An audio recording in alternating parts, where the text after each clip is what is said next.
What's going on, guys? Welcome back to the latest episode of the War Room podcast presented by the Sideline Journal. The Offseason edition is here, and this is my co-host joining with me, Liam Carr.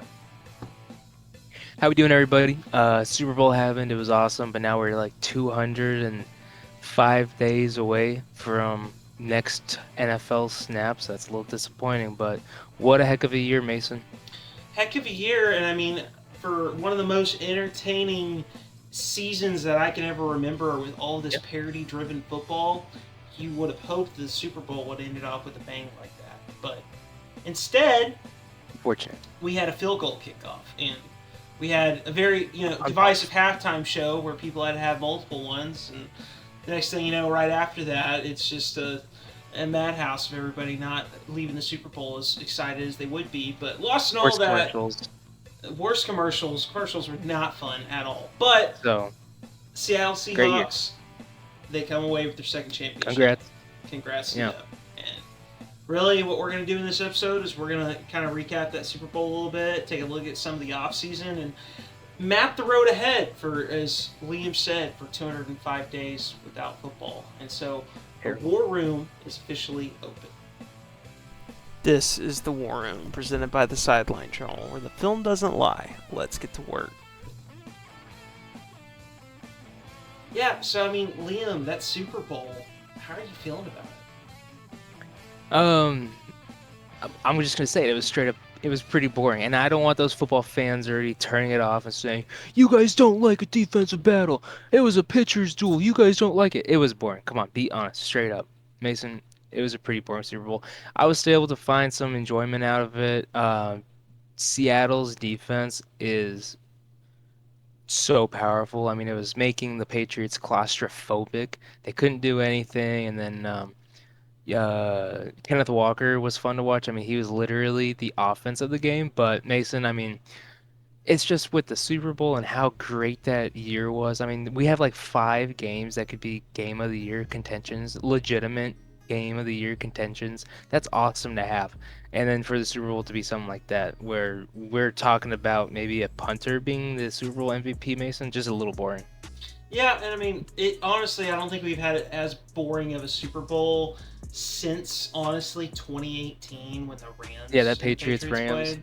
And yes, the Chiefs got blown out by the Eagles, but it was kind of entertaining to watch the Eagles blow There out was the scoring Chiefs, going on and there though. was scoring going on, which it's just why this game, even from like a defensive perspective, even if you're a football junkie watching it wasn't fun to watch just because of how out it was, like a case of bad offense against good defense. So it's like, honestly, for me as a diehard OU fan, I watched a lot of games like that in the past couple of This years. year. I would watch the horrendous OU offense go against an SEC defense, and it's kind of what I felt like I watched in the Super Bowl. And so, I mean, ultimately, the Patriots know what they've got to do. They've got to draft 7 offensive linemen in the upcoming draft and pray to all their gods that somehow Stephon Diggs gets, out of his legal trouble and they find another Yeah. receiver. Because the Seahawks had him on lock with that pass rush in that secondary. Yeah, the Seahawks. There's no holes on that defense. I mean, the interior defensive linemen, the edge rushers, the linebackers, the safeties, the cornerbacks. Mason, am I missing anything? I mean, they have just the whole field on lockdown. Are they as good as the Texas defense? I don't think they all around they're not as violent and physical and in your face and stop the run, but they're just so they got a good head coach. McDonald is a fantastic defensive genius. So Yeah. they just knew. Right before we started this, I was looking at an films clip that just came out where Ernest Jones, he's the fourth, right? Yeah. Ernest Jones, the linebacker for the Seahawks, was calling out the Patriots plays before they happened. There was a mic'd up moment, and he was calling out where the ball was going. So that's just film prep and then head coaching and then great execution. And that's what the Seahawks did all year. So their defense was phenomenal, Mason. Great to Yeah. watch. That was great to watch. That was the good thing to watch with them, and I mean they've embraced almost a positionless identity, at least in the back seven with the way they play. Because I mean, Yes. the strength of Mike McDonald's defense is if he can sit and split safety to high shell, and you never force him to have to roll that safety down and load the box, you're screwed on all levels of the game. And that's kind of exactly what happened. I mean, the Patriots they ripped off one backside cut off an open-ended zone with Travion Henderson for like 8 yards. But other than that, they couldn't run the football. And when they couldn't run the football and they could sit back and let Kobe Durant and Nick Warrior just roam the middle of the alleys of the field, they're trying to throw to Kyle Williams and Stephon Diggs, and no throwing lanes are there. And then you got Will Campbell playing on one knee, getting. And that's the other. Sorry, I know I'm kind of talking in tangents here for everybody. But that's also the other thing in that game that a lot of people didn't realize with why Will Campbell got so consistently dominated. The Seahawks have such a deep edge pass rushing rotation. Like, they got Boye Mafe, they got Ushnawosu, they got Demarcus Lawrence, and then they're able to blitz Ernest Jones, they're able to blitz Nick. Like, it's not No, like. Nick Warrior too. They blitz him. Yeah, it's not just one dominant edge rusher he's going up against. It's so many different flavors of edge rushers that are fresh, and it overwhelmed that Patriots line. Yeah, that's true. And man, I just want to Will Campbell, Mason. That's an interesting topic right now. I just wanted to let's just think about his past year. I mean, he arrived on campus at LSU in 2024. I don't want to make excuses because I mean he played pretty terrible with like a torn LCL or what was it? Yeah, it's something like that. Yeah, I'm not gonna make excuses, but let's just think about his year. He arrived on campus at LSU like August 2024 and played football, played a full season. And at the end of 2025, did they play a bowl game his last year? Yeah. I don't remember. They probably did, and so you know, January of 2025, he's playing, and then he does maybe like a Senior Bowl, and then just straight off-season workouts, preparing for the draft, and then his senior day, pro day, that he had to prep for that, and then he goes into the draft, and he has to prep for that, and then he gets drafted, and then after the draft, he has like a week or two before like the rookies have to report, and he's training for that, and then he's just like he hasn't stopped playing football or preparing for since August 2024 for what every player is trying to do that, but I mean. Will Campbell he didn't really have a day off, and so I think that with this season, I'm not giving up on him. That's what I'm trying to get to. I'm not giving up. He had a terrible end of the year run, but let's also look at the teams like the defensive edge rushers that he was going up against. Yeah. All right, so like Nick Bonito, anybody on the Texans. Yeah. The Chargers have a great defense. So in that playoff run, he should have played better. Yes, I'm not going to defend him on that. But like, if you're giving up on Will Campbell, who look at what he did. Look at what he did starting in August 2024 to do that, to go on that playoff run. Yeah, I know he looked terrible. I've seen the film, but to me, it's just like if he did all that as a rookie, left tackle, a little bit undersized, give him some rest. Like if I was Mike Vrabel, I'm almost done. If I was Mike Vrabel, I'd tell him like, hey, you're going to be a second year coming in. Take your time coming back, relax, get better, rest, work on yourself, of course. But yeah, just to be out on Will Campbell, Patriots fans, no, not yet. Give him a year or two. All right. Yeah, I mean, everyone forgets this is a 22-year-old offensive lineman that was put on the worst returning offensive line from last year. Yeah. Put on a blindside, hey, protect Drake May. And that's exactly what he did until he tore his knee up and got thrown back out there. And that's what a lot of people don't understand about O-line play is when you're a sum of the parts. And if all of the parts aren't a good sum, which is ultimately what the Patriots offensive line is they don't have 5 good starters. They have maybe 2 between Will Campbell and Morgan Moses. You've got to distribute that burden across the entire offensive line, and they were having to leave Will Campbell out on an island to die, so that way Leonard Williams and Byron Murphy didn't murder Drake May in the Super Bowl. And that's how you get 14 pressures from a rookie lineman on a bad knee. There's no way you can write him off, and I love that Mike Vrabel came to his defense, and I think he's going to be right back to playing good quality starting football in year 2. But yeah, I mean, kind of speaking of that, and I mean, we kind of took a look there. Really, we know how that Super Bowl turned out. Congrats to the Seahawks; they won their second championship. Congrats. It's great for the city, especially when they might be selling the team finally. It's going to be the highest valuation. What a great time to sell! What a great time to sell. Talking about the stock investment never being higher. I mean, legitimately for our finance pros that watch this. But that means really the page is turned, and I mean it's like you said, the NFL waits for nobody. It stands for not for long, and the off season's in front of us. And I mean, ultimately, the Seahawks, now the target's on their back. There's 31 teams that are looking to dethrone them, and they're currently the betting favorite. Do you think that they're going to repeat, especially with this offseason that's in front of them? No, I'm gonna say no. I know they're the betting favorite, but I just can't see it, Mason. I mean, this year really proved that this league is becoming a parity-driven league. I mean, it's kind of shown it the past couple of years with as soon as your offense gets good, a team is gonna poach your offensive coordinator. Thank you, and then you're gonna have to find somebody else. Which a good building will help you out with that. The Seahawks have a great building. We can tell with that with the GM, owner, um, everyone on that management level, but Mason, I just don't see it with all the contracts they have to extend or re-sign with Kenneth Walker, not Zach, Kenneth Walker. JSN is eligible for a new contract, and if he's smart, he's gonna say, "Yeah, I just had like the fifth best season of all time in wide receivers. Pay me." Yeah, Good call on him. Who else is there? One of the cornerbacks, is it Woolen or yeah. Witherspoon? Week one. And then yeah, so for them to do all that again with somebody's not coming back, Clint Kubiak's not coming back. Um, it's gonna be tough. Yeah. Enjoy the Super Bowl, but it's gonna be tough next year. And I mean, like, and it's that's why we really tried to sell in our last episode. Like, is this their only shot? And I'm glad they capitalized on it because I really do think it was the shot. Because the other thing too is, yeah, Sam Darnold signed a 3-year deal. That was essentially a 1-year deal. Like, there's no guaranteed money left. There's a void year at the end of it. He is going to get a new contract, and his pay is going to go from 30 million to close to 55, 60 million. It's gonna happen. And Sam Darnold's proven he's a Super Bowl winning quarterback. He's 37-4 in his last like 40 career starts. Hats off to him. Like, he's the first quarterback in a draft class that has Josh Allen, Baker Mayfield, and Lamar Jackson to win a Super Bowl. Hats off Josh to him. Rosen. Josh Allen too.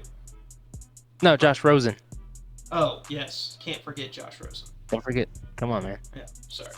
May he rest and his no longer LinkedIn. And his LinkedIn, yes, as a private equity guy. Anyways, but like that's a massive increase. Devin Witherspoon's up for a contract extension. JSN's up for a contract extension. Reek Woolen's a free agent. Kobe Durant's a free agent. Boye Mafe's a free agent. There's just a lot of things they're gonna have to address, and I trust John Schneider to try to address them. I do. I think he's proven himself to be a top 5 GM. But I mean, it's not just that. I mean, that division is loaded.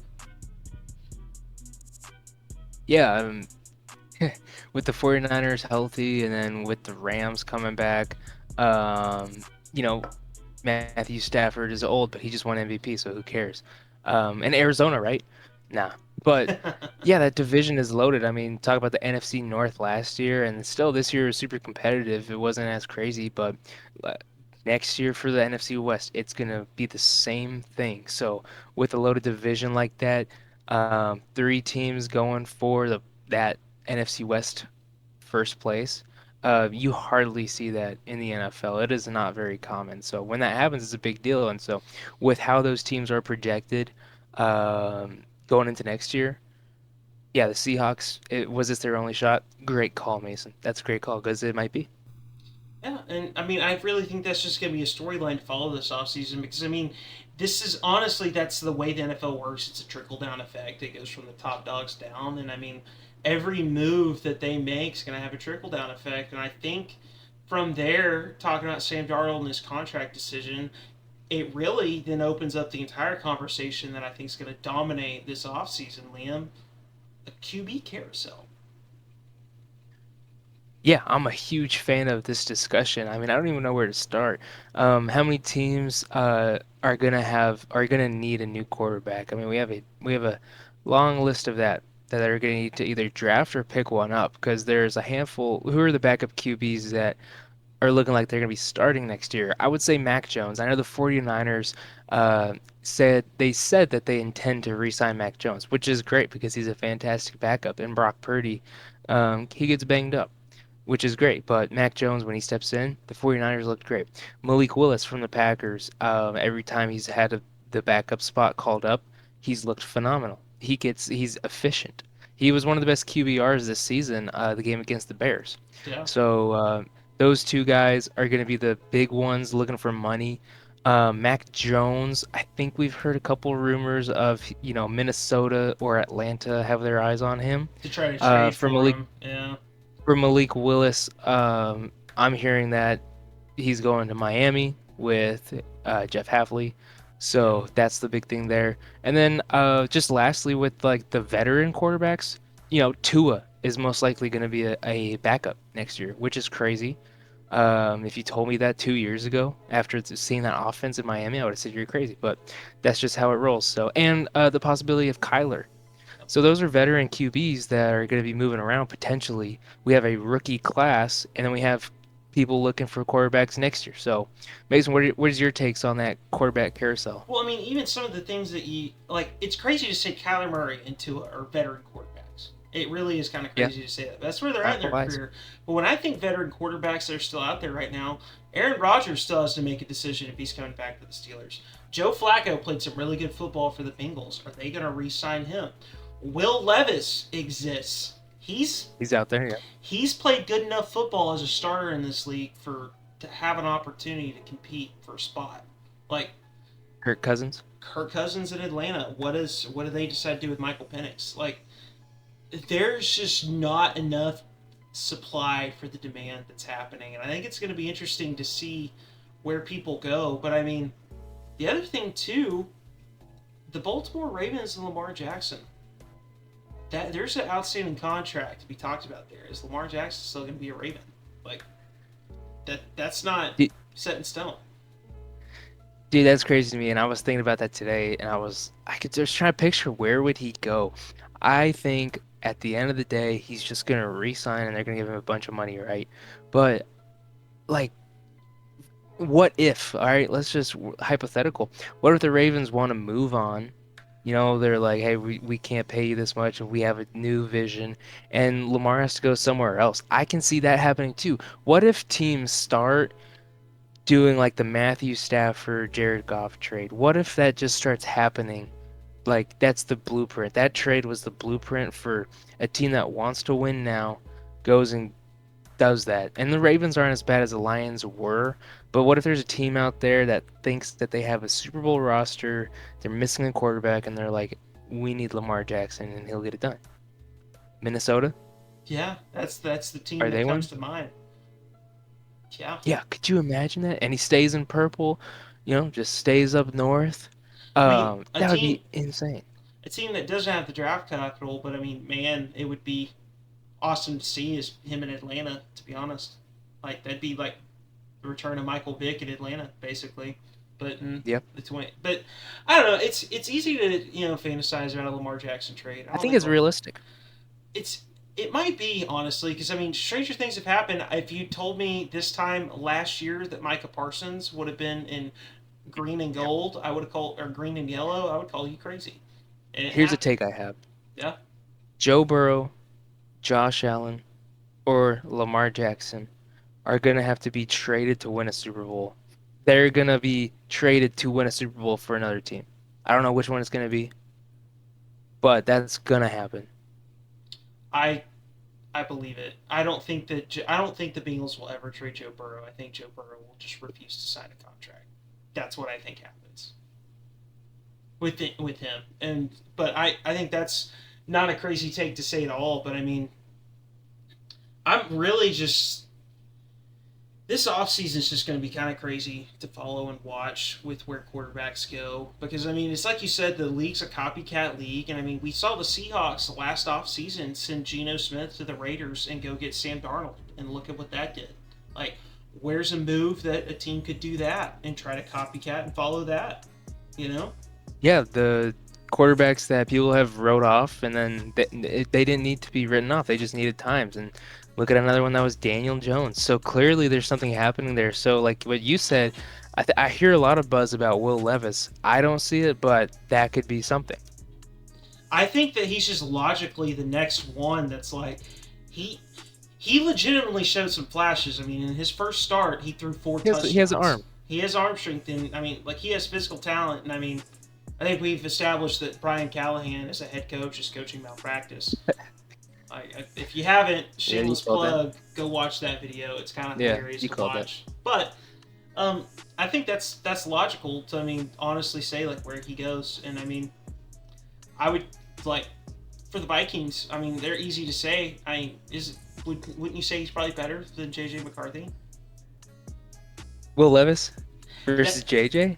I would be an electric. You're getting me at a tough time. I don't know if I'd be able to. That quarterback battle, Mason, I don't know if I'd be able to honestly answer that right now. That's fair. That is kind of crazy to say. I won't press that one. But I mean, that'd be hilarious to kind of watch that. I would love to watch that though. It'd be so unserious, honestly. Come on, remember the Will Levis memes? Yes. From when he was starting? It was every week he was doing something, and then we have 9. That would be a hilarious quarterback battle. That'd be awesome. Vikings fans might take a chance to do dolphin dives off of US Bank Stadium if that happens. But yeah, and I mean, it's going to be an interesting one to watch, honestly, for the offseason. And I think it's going to shape the draft and the way that the draft goes, and that, QB and skill players might be a little deprioritized, because the other stat that I want to throw out in here that contributes to the quarterback conversation is there's going to be 22 new offensive play callers to begin the year in 2026. From all the OC firings and the head coaching moves, 22 new OCs calling plays in the league. And that's yeah, you go ahead. That's 70% of the league is having a new play caller, and that's a huge deal for the quarterback chemistry. People were complaining about lack of offense this year. Now people were talking about, we could see that the kickoff being returned closer means less offense, but I think there's a good amount of offenses being a little more stale, a little more stagnant, even with the extra yards. So having this, might be, we're looking next year into another defensive majority won games. Yeah, and I mean, that reminds me, that's a team we even talk about. What did the Browns do with their quarterback situation?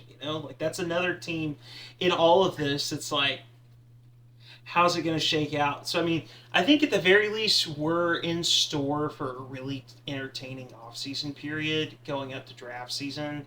And so, I mean, 205 days until we get to watch football again. But I do think there's going to be some exciting times before then. And the drought isn't going to feel as long because of it. For sure. I mean, we have the draft. There's free agency, which is going to be wild. I can't wait for that episode, what's all going to happen there. We're going to speculate all off-season, of course. And then, I mean, when there's the training camp reports, we'll be, letting y'all know all about that. So if you think football's over, guess what? It's not, because we're going to be talking about it pretty much every single week until we're back.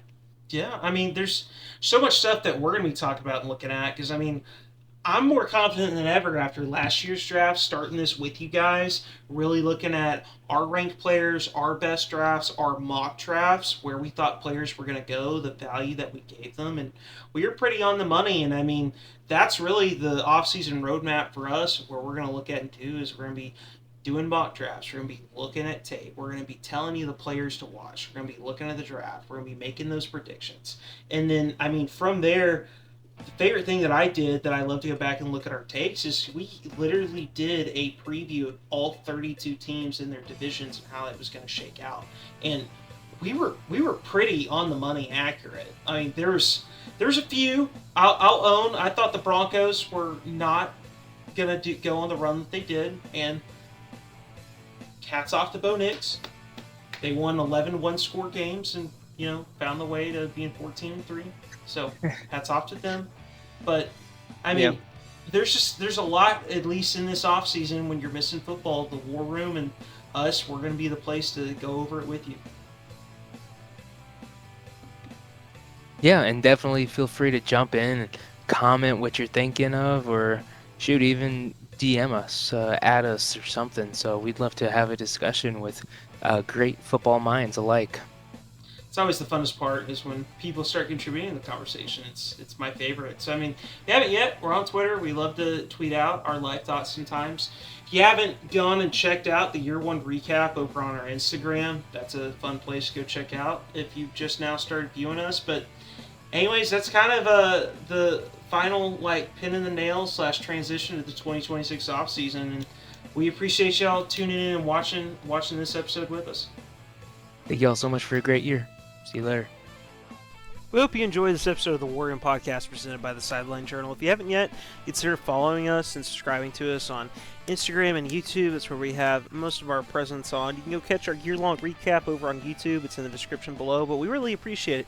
360 subscribers in the first season of NFL football is crazy, and we couldn't have done it without you. We appreciate y'all, and stay tuned. We got a lot more planned on the WARROOM, and it's going to stay open. We're here.